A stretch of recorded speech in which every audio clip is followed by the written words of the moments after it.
we have a fine example of mons Edgar, or what's commonly known as a mountain biker.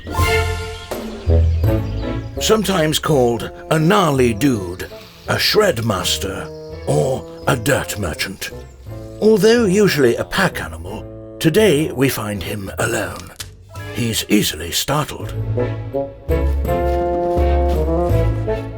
An uncommon sight for the road cyclist, the mountain biker is both feared and admired for its technical abilities and upper body strength, among other things. The mountain biker is most at home in its natural environment, the trail, situated deep in wooded areas or remote mountainous regions. Today, we're here at Wind Hill Bike Park in the broadleaf woodland on the Longleat estate. The subspecies we see here today, the freerider, never wakes before 11 a.m. They often gather in groups to ride all day and into the twilight hours, fueling their antics with canned mineral waters, which make them increasingly rowdy throughout the day. Yo, dude! Damn! Schroeper! Woo! Concerningly, he looks lost. He's not usually without his trusted tool, the mountain bike, perfectly suited for his natural terrain, with wide tires, lots of suspension, slack geometry, and tiny gears to allow him to climb mountains painstakingly slowly in order to preserve his valuable energy. Mountain bikers are at one with their machines and their environment. Lycra is a thing of nightmares. Mention tarmac and they recoil. Speak of long alpine climbs and they shiver. But likewise, a road cyclist would have cold sweats when asked to enter the territory we see here. With both of these species, evolutionary steps usually take millennia. These are, after all, creatures of habit.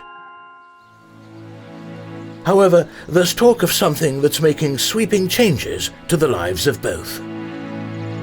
And look, over there, we have managed to spot one. The gravel bike. There are reports of more sightings of these bikes in areas such as these, usually on the outskirts of forests, farmlands, and mountain ranges.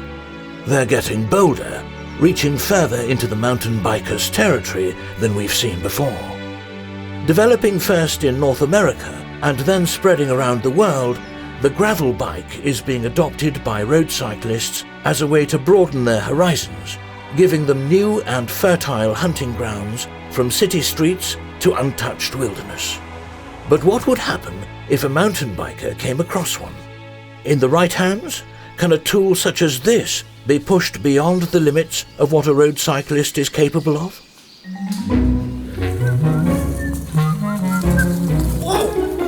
The gravel bike makes our mountain biker nervous at first. It's familiar, but different.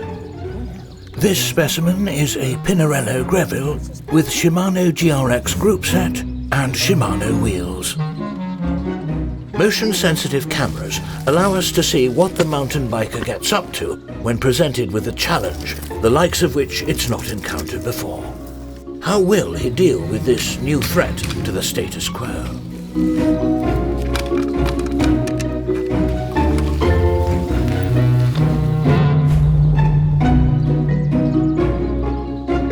The longer he rides his gravel bike, the more confident he becomes.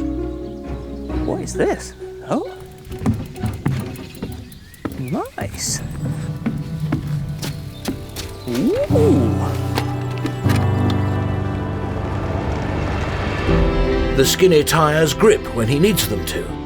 There are no inner tubes to puncture. His disc brakes are reassuringly familiar. He can't seem to find its limit.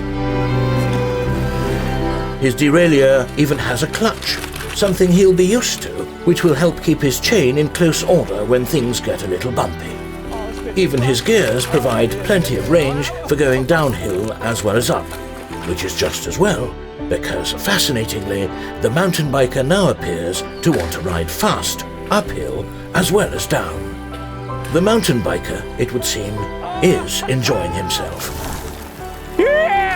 Remember, he's out of his comfort zone. and yet displaying an affinity with this machine you might assume he was born with.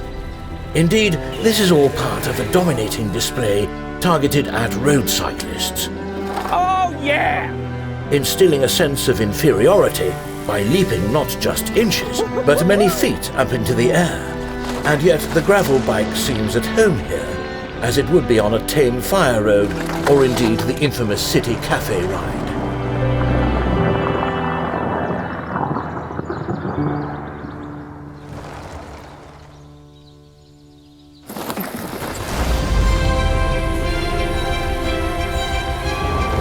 With one last display of skill, we witness what such a creature is capable of, sailing gracefully through the air, coming back to Earth with a well-practiced elegance. The perfect example of a symbiotic relationship, harmony of rider and machine. By this point, the free rider realizes that the gravel bike is not just the foolish invention he once thought it was, but a versatile tool for all cyclists, adaptable and enjoyable. Surely no road cyclist will ever use their gravel bike in this extreme manner, but what is proven here today is its true capability. And with that thought, he returns the gravel bike to where he found it, and slips off into the woods. Where he goes next, we cannot begin to know. All we do know is that he'll never speak of this day to his friends. They wouldn't understand what has just happened. Perhaps one day, we'll see the two worlds of the road cyclist and the mountain biker come together. But until that day, at least we have the gravel bike.